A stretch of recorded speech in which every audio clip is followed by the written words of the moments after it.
Bueno, muy buenas a todos y bienvenidos a vuestra casa de Fórmula 1. Bienvenidos a un nuevo vídeo en el cual vamos a seguir comentando todas las novedades que han surgido. Tenemos muchos temas que comentaros y todos ellos van a estar detallados en la descripción de este vídeo por si queréis saltaros alguno y pasar directamente a vuestro momento de elección. Habiendo dicho ya todo esto, vamos a dar comienzo y el primero de los temas que tenemos que hablar es con respecto al equipo Aston Martin y una estadística más que os hemos traído en varias ocasiones comparativa de, en este caso, 2022 a 2023. Os vamos a contar la mejoría que fueron capaces de dar en ciertos circuitos, también nos vamos a poner incluso circuitos donde no fueron tan buenos para que veáis la comparativa con el año pasado y que podamos ver un poco la evolución del equipo Aston Martin, donde sobre todo al principio de temporada vamos a ver que hay una mejora bastante inmensa y ahora os contaremos el porqué. Al final de todo sí que bueno, vemos que dependiendo del circuito la mejora no es tan grande, aunque hay alguno que incluso todavía puede llegar a sorprenderos. Pero bueno, esta es una estadística más de todas estas que están saliendo ahora en este periodo de pretemporada, pues para previo a que de comienzo 2024 van saliendo este tipo de estadísticas y también nos viene muy bien en este sentido para recordar lo que os hemos comentado en alguna que otra ocasión del hecho de que cuando se ha criticado a Aston Martin, no se ha tenido en cuenta muchas veces el lugar de donde venían y esto nos lo va a demostrar. Entonces, en este sentido, si vamos a ver esa comparativa, como decimos, la comparativa que queremos traer es con respecto al ritmo de Aston Martin de un año, 2022, comparándolo con 2023, os vamos a contar hasta 12 circuitos con la comparativa, algunos incluso van a sorprender porque han llegado a ser en muchos circuitos el equipo que más mejoró de 2022 a 2023, para que volvamos a tener en cuenta que el año 2023 de Aston Martin es impresionante por todos lados, desde incluso a final de temporada, lo vais a ver ahora con la comparativa. Esto es cortesía de, como veis ahora mismo, Big Data Master, que lo que nos pone en este tweet, como estáis viendo, vemos esa mejora de Bahrein de 2,4 segundos. Esto los convirtió en la primera carrera de la temporada en el equipo que más mejoró en comparación al año anterior. En Jeddah fue 1,5, no fue una mejora tan grande, independientemente de ello, también fueron el equipo que más mejoró. Australia mejoran hasta 4 segundos, pero bueno, en pautas generales en Australia se mejoró todos los equipos mucho, pero aún así, con todo eso, seguía siendo el mejor equipo, el equipo que más había mejorado. Bakú baja hasta el 1,8 y son el cuarto equipo, es decir, hubo 3 equipos que mejoraron algo más, pero sabemos que al final el AMR23 no era el mejor coche en recta, entonces por eso quizá les lastra un poco. Miami, que se acerca a los 3 segundos, es el segundo equipo que más mejoró. Ya vimos a un Aston Martin siendo capaz de ponerse en las primeras posiciones. Luego vemos Mónaco, que es 1,1. No es demasiado porque Mónaco ya en 2022, el AMR22 había estado fuerte y eso nos demuestra que, como podemos ver, al final más o menos las fortalezas del AMR22, sobre todo a partir de España, que fue cuando hubo un gran cambio en el AMR22, se van a mantener, lo vais a ver a partir de aquí, pero aún así en Mónaco fueron el equipo que más mejoró. Austria, que no fue una buena carrera si lo miramos en resultados de Aston Martin, ¿no? Porque fue un rendimiento que, bueno, estuvo por delante Ferrari, Red Bull por supuesto, incluso fue la primera carrera que Norris quedó por delante de Alonso y aún así fueron el equipo que más mejoraron. Hungría, que muchos lo recordamos, por supuesto, como una carrera que no fue bien. Alonso quedó noveno, Stroll quedó décimo. Desde principio de temporada nos la habían situado como que sería la carrera que más podrían pelear por la victoria. Mejoran 2 segundos y son el equipo que más mejora todavía a estas alturas del campeonato, para que veamos nuevamente que la mejora fue grande. Lo que pasa es que tenemos que tener también muy en cuenta cuál era el punto de partida y dónde están hoy en día. Luego tenemos Monza, que fue una carrera muy mala, por supuesto, porque Monza era un circuito al cual no se adaptaban bien y aún así, con 1 segundo con 2 de mejora, fueron el segundo equipo que más mejoró. Suzuka ya es una carrera donde pecan bastante. El AMR22 fue bastante bien allí, el AMR23 no tanto, solo mejoran 89 milésimas y son el séptimo equipo. En Austin ya sí que es lo peor del todo, que al final tienen 6 décimas de diferencia peor que 2022, eso es algo bastante malo. También hay que decir que el AMR22 allí fue bastante bien el año anterior, pero obviamente, por supuesto, en este sentido, en Estados Unidos fueron el 10º equipo. México, que quizá es la carrera que considera todo el mundo que fue la peor carrera de Aston Martin durante 2023, mejoran más de un segundo y medio, 1,6 segundos, y son el tercer equipo que más mejora, que quiero decir al final, para que veamos en ese sentido, si son el tercer equipo que más mejora, si mejoran 1,6 y aún así tuvieron un ritmo muy malo, para que veamos que de verdad el punto de partida en el Autódromo Hermano Rodríguez era muy malo y lo que han conseguido mejorar en ese circuito. Y luego Abu Dhabi, mejorando 8 décimas, fueron el quinto equipo. Así que esa es la estadística que os queríamos comentar y es nuevamente ver de verdad esa gran mejora que fueron capaces de dar en el equipo Aston Martin de un año para otro. Vamos a pasar de tema, tenemos que hablaros ahora de algo que parecía que iba a marchar a Aston Martin, un patrocinador que al final no ha acabado siendo. Se hablaba mucho acerca de Estrella Galicia, se sabía que iban a dejar de patrocinar a la escudería Ferrari porque Ferrari iba a fichar con Peroni, que era la marca de cervezas que patrocinaba en su día a Aston Martin hasta este año. Entonces se pensaba que iba a haber como una especie de trueque, vamos, que iba a irse Peroni, que es una marca además de cervezas italiana, a Ferrari. Tiene sentido que Ferrari quiera ser patrocinado por una marca de cervezas italiana y que la marca de cervezas italiana pues quiera patrocinar al mejor equipo italiano, y pues se pensaba que bueno, pues uno por otro, al final Estrella Galicia caería, por así decirlo, en Aston Martin. No ha acabado siendo así, acaba marchándose a McLaren, o mejor dicho, acaba regresando, porque ya habían patrocinado a McLaren, sobre todo en los años en los que estuvo Carlos Sainz, pero también han estado siendo como patrocinador en varias ocasiones. En este caso no es por Carlos Sainz ni nada, van a patrocinar en ese sentido a McLaren. Y lo más interesante también a contaros sobre esto, que había una duda que yo tenía y yo os transmití cuando hablábamos sobre los rumores que había de qué pasaría con Estrella Galicia. Yo ya os transmití que tenía mis dudas de qué pasaría con Carlos Sainz, porque Sainz, uno de sus patrocinadores principales es Estrella Galicia y no sabía qué es lo que iba a pasar. Han anunciado los gallegos que van a dejar de patrocinar al madrileño. Así que bueno, pues en ese sentido se queda, por lo menos por ahora, recalco ese por ahora porque bueno, se queda sin ese patrocinio porque Ferrari tiene otro patrocinio de cervezas.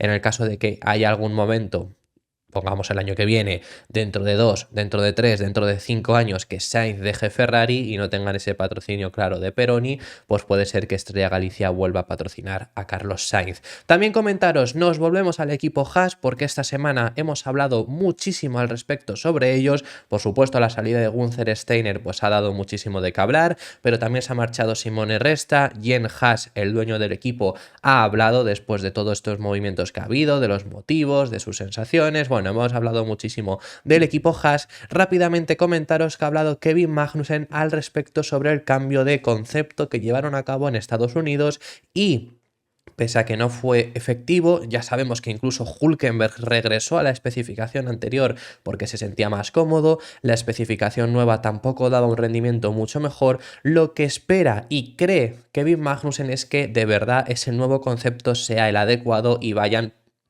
dando pasos hacia adelante. En ese sentido, vuelvo a decir lo que os he dicho en muchas ocasiones.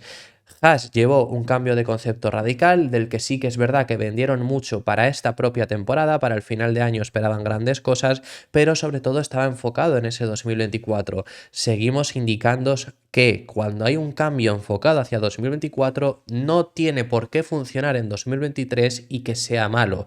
Quiero decir, y esto lo hemos contado con Mercedes, porque en el mismo Gran Premio que introdujo Haas un cambio de concepto grande que fue en Austin, Mercedes llevó un nuevo fondo, Aston Martin más de lo mismo, y por ejemplo en estos dos equipos ha habido carreras donde les ha funcionado y carreras donde no. En Estados Unidos y México a Mercedes le fue genial. Brasil y Las Vegas no fue nada bien ese nuevo fondo. Por el cambio, Aston Martin en Estados Unidos fue bien el cambio de coche.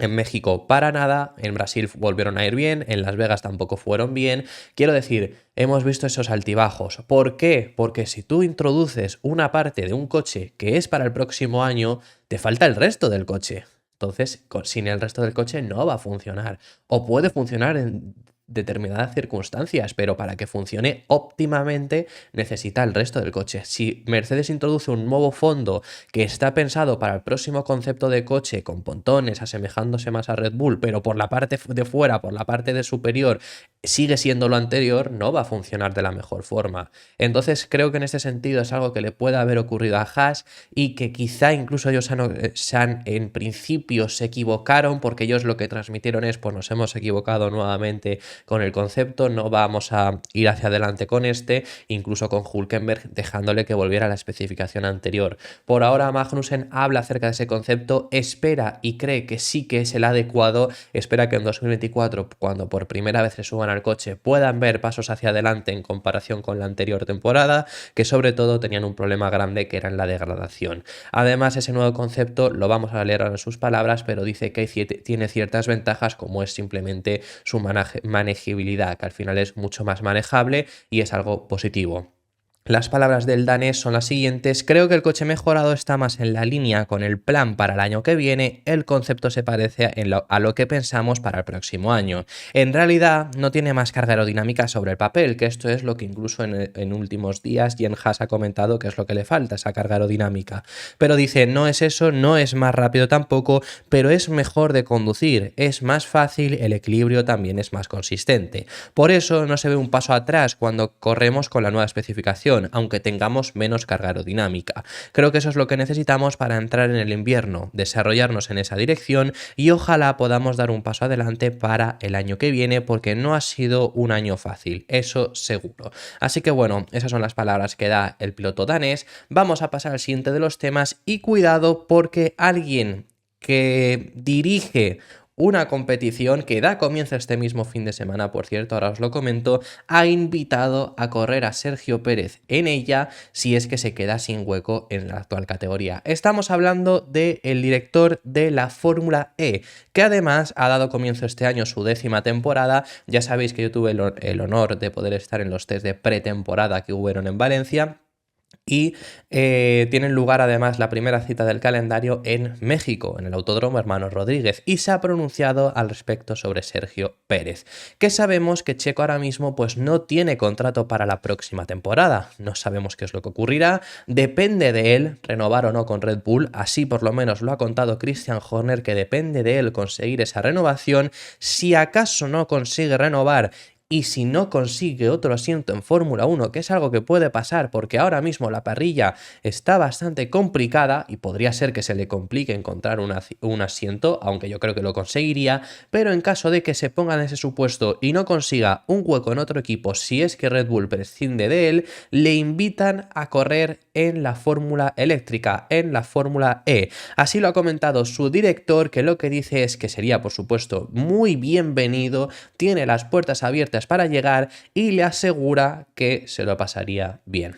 Eso es lo que le dicen, esas son las palabras. Bueno, os leo sus palabras y ahora os comento un poco. Dice, hablo constantemente con Checo, o sea que de por sí dice que ya habla constantemente. Y continúa diciendo, y espero que dé el salto a la competición de verdad. Esto lo último lo dijo entre risas. Por cierto que esto se lo ha dicho Longo, que es como digo, el director del Dakar, a los medios, según recoge Fox Sports. La Fórmula E es su casa y tendrá las puertas abiertas y será bienvenido. Eso es lo que comenta en ese sentido sobre el piloto mexicano, que bueno, yo creo que si no encuentra un asiento en Fórmula 1 y estamos poniendo un supuesto de que no le renueven, que eso es algo que puede pasar al final, obviamente, y sabemos cómo es Red Bull, y luego que no encuentre un asiento, que eso yo creo que es incluso más complicado, porque creo que en 2025 se van a abrir muchas puertas de muchos equipos. Por ejemplo, un ejemplo claro, yo creo que si se queda sin asiento en Red Bull, si quiere intentar ir a Audi, puede pasar un año en Sauber sin problemas en ese 2025. Pero si se queda en ese supuesto, ¿no? Que se quede incluso sin hueco en la parrilla, tendrá esa oportunidad en Fórmula E. ¿Es buena? Yo la veo buena opción si ya, pues al final prescindes de seguir en Fórmula 1. Si ya dices, bueno, pues ponemos fin a mi carrera en Fórmula 1, creo que la Fórmula E es una buena categoría para estar, es una categoría donde puede rendir y puede demostrar y puede pelear por el título, un título que por cierto es mundial, o sea, es un campeonato del mundo de la FIA, podría ser campeón del mundo en ese sentido. Tiene menos carreras, tiene menos exigencia, los coches son diferentes.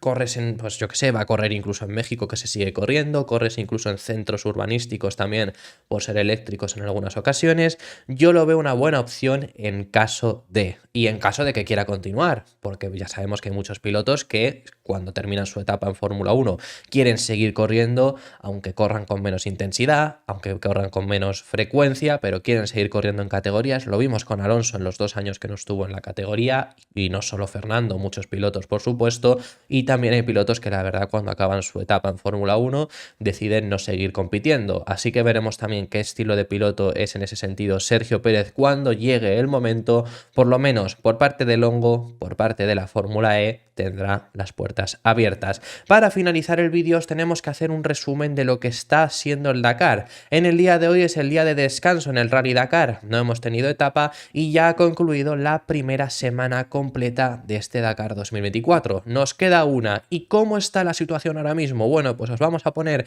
la clasificación general, que está tal que así, con un Carlos Sainz que se pone líder después sobre todo de la etapa de 48 horas, Ekstrom su compañero es segundo a 20 minutos, Carlos tiene una ventaja de 20 minutos después de la primera semana que es muy importante y muy grande. Si no hay errores, si no hay problemas, lo tiene bastante encaminado, seamos sinceros, pero ahora os comentamos sobre ello. Y en tercera posición, que yo creo que es el piloto que más le puede pelear, Sébastien Loeb. No por desprestigiar a Ekstrom, sino que al final Ekstrom también es un piloto Audi. Creo que Audi preferiría ahora mismo pues centrarse en mantener entre los dos las posiciones e intentar defenderse de Loeb.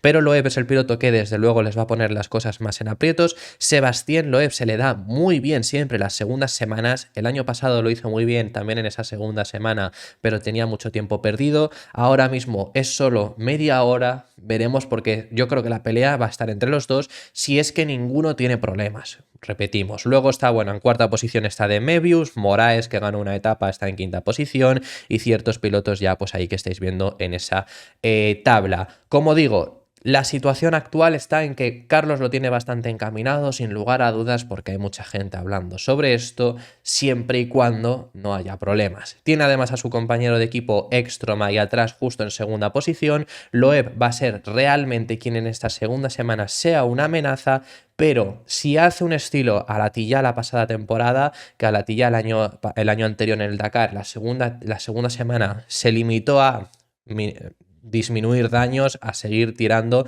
y que su distancia se fuese acortando, pero mantenerla lo suficiente para conseguir ganar el Dakar, creo que lo puede tener bastante encaminado. Aún así, todo puede pasar. Tengamos eso muy en cuenta porque hay gente ya dándole por ganador a Carlos Sainz. Todo puede ganar. Tiene en su mano ganar el cuarto Dakar con 4 coches diferentes, con 4 marcas diferentes, algo que no tiene precedentes, pero por supuesto puede pasar de todo. Y puede pasar que tengas un problema. Peter Hansel ha tenido un problema también con el Audi, así que va a ser una semana muy dura esta segunda semana. Zonas también muy rocosas que nos vamos a encontrar y que va a dañar mucho los coches y es muy importante seguir adelante. Por cierto, antes de continuar con lo siguiente, comentaros que me pareció muy bueno este vídeo que estáis viendo aquí de la etapa 48 horas compitiendo en las dunas entre Carlos Sainz y Sébastien Loeb. Un Sébastien Loeb que, bueno, después de la primera parte de las 48 horas tan buena que hizo Carlos Sainz, parece ser que sí que hubo comunicación que se decía que no, y en la segunda etapa Loeb le recortó los 5 minutos que le había conseguido meter hasta ese momento. Puede ser que quizá aflojara un poco Carlos Sainz en ese sentido, pero vamos, Loeb lo hizo impresionante, sobre todo en los menos de 200 kilómetros finales que hubo al siguiente día, el viernes, consiguiendo al final la victoria en la etapa 48 horas. Muy interesante también en este sentido, y no sé si es estrategia, él no lo ha comentado por lo menos, pero Carlos no ha ganado ni una etapa en esta Dakar, pero va líder. Siempre está arriba, no las está ganando. Por eso digo, no sé si es estrategia o no, podría ser para nunca tener que abrir pista, pero siempre ser competitivo. Bueno, veremos que en ese sentido. Pero Carlos no lo va a tener fácil. Os estoy diciendo que el Dakar es una competición muy compleja, es una competición que la segunda semana sigue siendo una semana muy dura, tiene media hora casi de ventaja frente a quien va a ser su máximo rival, que es Sébastien Loeb. Aún así, por supuesto, no lo tiene todo ganado, y es que además Nasser Al-Attiyah, que ya sabemos que ha sido el ganador los 2 años anteriores, este año después de las 48 horas pues está fuera porque perdió casi 3 horas por una avería en su Hunter. el catarí ya ha avisado de que va a ayudar en todo lo posible a su compañero de equipo. Alatilla ya no tiene nada que hacer en este Dakar, podríamos estar hablando de retirada, pero por supuesto no se va a retirar y menos con su compañero de equipo que es Sébastien Loeb ahí peleando por el Dakar. Ya ha avisado Alatilla además en declaraciones públicas que ha dicho que en este momento, pues en este momento del Dakar, en donde él está fuera, va a ayudar todo lo posible, en todo lo que pueda, a su compañero de equipo. Esto es completamente normal, siempre se realiza, por supuesto, y es lo que afirma Alatilla que hará con Sébastien Loeb. Es decir, siempre que pueda, pues por supuesto, tendrá que incordiar quizá a Carlos Sainz. Siempre que pueda, si incluso Loeb tuviese un problema, Alatilla estará ahí para intentar ayudarle lo más rápido posible en la reparación de su coche y esto mismo incluso también lo ha comentado Carlos Sainz. Quiero decir, ya hay titulares dando por ganador a Sainz, como decimos, pero él también ha dicho que no hay nada ganado y que el Dakar es una carrera de eliminación y es que queda una semana. Solo hemos pasado el 50% del Dakar, lo ha hecho muy bien, pero es que te puedes ir fuera en la siguiente etapa. En la etapa 7 que comienza el domingo te puedes ir fuera, entonces no hay que darle tampoco por ganador. Por cierto, y fijaros en esta fotografía impresionante que estáis viendo, el coche de abajo es Alatilla averiado en la etapa 48 horas, donde perdió esas más de 3 horas intentando solucionar su problema, y el coche de arriba, por supuesto, el Audi de Carlos Sainz pasando, adelantándole en las dunas. Impresionante esta fotografía que ha salido en estas últimas horas. También para concluir, lo último que os podemos contar, actualización de Carles Falcón, que ya sabemos, os lo hemos comentado y si no, pues os lo repito, si no habéis estado atentos a lo que le ha pasado. Piloto de motos que en una de las primeras etapas de este Dakar tuvo un accidente muy grave, lo encontraron tirado, tuvieron que llevarse al hospital, tenía daños en las vértebras, tenía muchísimos daños también, por ejemplo, en costillas, la vértebra se la tenían que operar, pero también ha acabado porque tenía un edema cerebral y le tuvieron que meter en coma inducido. Entonces no le pudieron operar, estaban a la espera todavía para que le bajara ese edema cerebral, su familia estaba a punto de viajar, que eso ya os lo contamos, que era algo positivo porque iba a tener por lo menos cerca a la familia se va a ahorrar el viaje porque por suerte Carles Falcón puede regresar a España, va a ser repatriado y va a ser continuado su proceso de tratamiento aquí en España, va a estar acompañado de su familia, en el repatriado va a estar todo su equipo, que esos no se han separado de él en todo este tiempo que ha estado en el hospital allí en Arabia Saudí, así que bueno, es una buena noticia por lo menos de que vuelve a España y ojalá aquí pueda recuperarse pronto. En cuanto tengamos actualizaciones sobre ello, no dudéis que os lo haremos saber. Muchísimas gracias por haber llegado hasta el final del vídeo, déjame en los comentarios vuestras impresiones sobre todos los temas que hemos estado tratando, si os ha gustado, dar un me gusta y suscribiros. Por cierto, en el día de hoy hemos llegado a los 25.000 seguidores, muchísimas gracias. Yo me fijo en los seguidores que había hace exactamente un año y nos quedan 1000 para haberlos duplicado. Es impresionante lo que hemos conseguido en todo este 2023 y principios de 2024. Estoy muy agradecido de todos vosotros que veis estos vídeos. Si has llegado hasta aquí, muchísimas gracias, de verdad te lo agradezco muchísimo. Sabéis que habrá otro vídeo más en el día de hoy y seguimos con esta dinámica de 2 vídeos, 2 vídeos, 2 vídeos. Muchos de vosotros sé que estáis aquí únicamente por Fórmula 1, a mí me encanta también hablar del Dakar, pero la Fórmula 1 no os preocupéis que regresa muy pronto. Dentro de un mes ya estaremos con el hype por las nubes porque llegan ya las presentaciones, es decir, en 30 días como máximo ya hemos visto casi todas las presentaciones y luego ya 2 semanas después tendremos los test de pretemporada, así que de verdad queda muy poco. Muchísimas gracias por estar aquí aguantando todo este parón invernal. Muchísimas gracias por haber llegado, como digo, nos vemos en el siguiente que seguiremos hablando de Fórmula 1.